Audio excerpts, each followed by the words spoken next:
명단에 적힌 7번째 사람은 이언 타운젠드라는 치과 의사였다.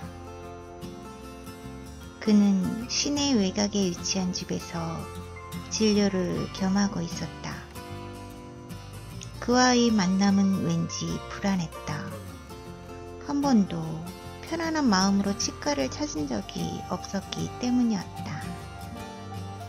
동시에 치과 의사가 풍요로운 건강에 대해 무슨 말을 할지 궁금하기도 했다. 토요일 오전 10시 노트를 가지고 약속 시간에 맞춰 병원에 도착했다. 평소와 다른 점이라면 이를 깨끗이 닦았다는 것이다. 문을 열어준 사람은 작은 키에 그다지 인상적이지 않은 외모의 남자였다. 그는 캐주얼한 흰 셔츠에 청바지를 입고 있었다. 안녕하세요. 혹시 타운젠드 씨 아닙니까? 네, 맞아요. 만나서 정말 반갑습니다. 어서 들어오세요. 나는 곧바로 거실로 안내를 받았다. 진료실로 가지 않은 것이 너무나 고마웠다. 중국 노인에게서 내 이름을 알았다고요? 난 10여 년 전에 그를 만났죠. 하지만 자나깨나 그의 모습이 보이고 또 목소리도 들려요. 그때는 시리에 빠져 인생의 어려운 고비를 겪고 있을 때였죠. 게다가 건강도 점점 나빠지고 있었어요. 심한 기관지염과 소화불량으로 고통이 이루 말할 수 없었죠. 어떤 병원에 가도 음성으로 진단이 나왔는데 의사도 어디가 잘못되었는지 발견하지 못했어요. 하지만 난 증상을 유발하는 원인이 반드시 있다고 생각했죠. 의사가 말한 것처럼 아무런 이상이 없다면 늘 그렇게 아플 리가 없잖아요. 그렇다고 해서 약으로 내 기분을 다스리는 건 정말이지 싫었어요. 그러다 보니 더욱더 침체에 빠져들었죠. 그러던 어느 춥고 어두운 날 아침이었어요. 크리스마스 바로 전이었는데 바로 그때 우리의 친구인 그 노인을 만난 거예요. 그리고 내 인생은 완전히 달라졌죠. 마치 마술에 걸린 듯 내가 꼼짝 않고 듣자 타운젠드는 이야기를 계속했다. 평소와 다름없이 개를 데리고 공원을 산책하고 있었어요. 잔디는 서리로 덮여 있었고 여명이 막 시작될 무렵이었죠. 나뭇가지를 던져 개에게 물어오라고 시키는데 갑자기 기침이 나기 시작했어요. 어찌나 기침이 심한지 숨쉬기가 어려울 정도였죠.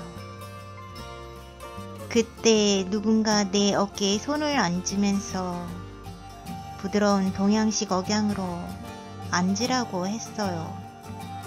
고개를 들어보니 중국 노인이 내 옆에 서 있었지요. 그 순간 내 어깨에 얹혀있는 손에서 따뜻함이 느껴졌어요. 아니, 실제로는 따뜻함보다 더한 열기였어요. 그와 거의 동시에 기침이 멈추었죠.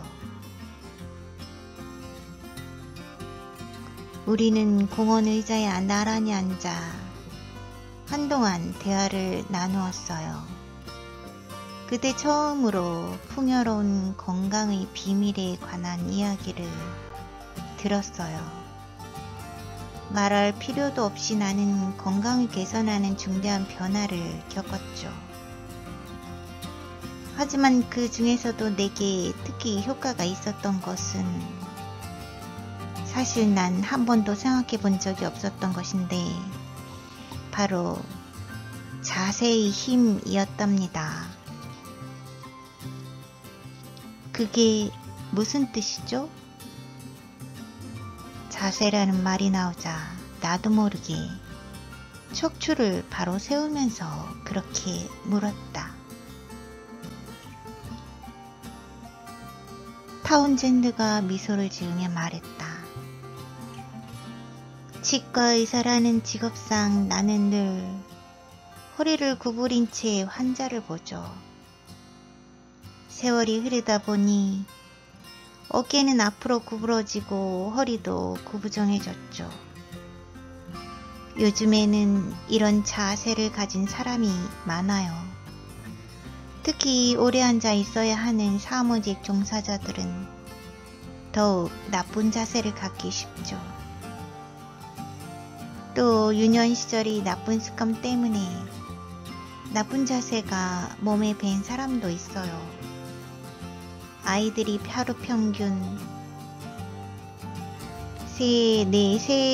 5시간씩 TV 앞에 앉아 있다는 걸 아나요? 컴퓨터 앞에 앉아 게임하는 시간은 포함하지 않고도 말이죠. 인간의 몸은 오래 앉아있는 생활 방식에는 적합하지 않아요.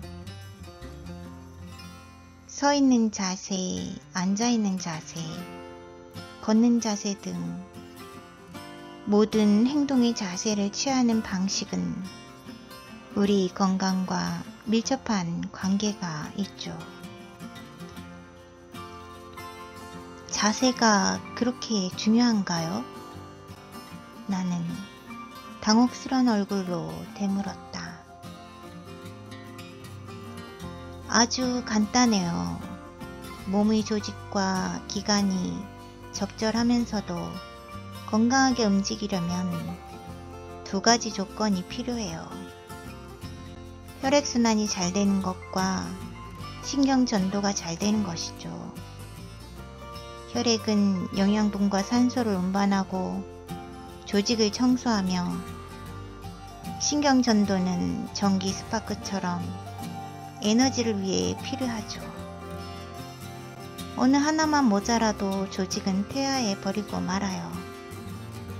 그런데 무엇이 체내에서 혈액과 신경을 조절하고 있는지 아세요? 바로 자세입니다. 정원에 있는 호수를 상상해 보세요.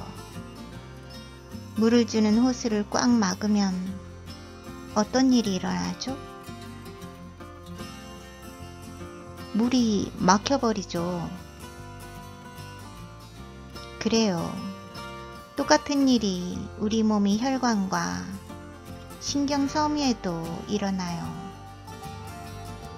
관절이 탈골되거나 근육경련으로 혈관과 신경의 압박을 받으면 혈액순환과 신경전도에 지장을 초래하죠.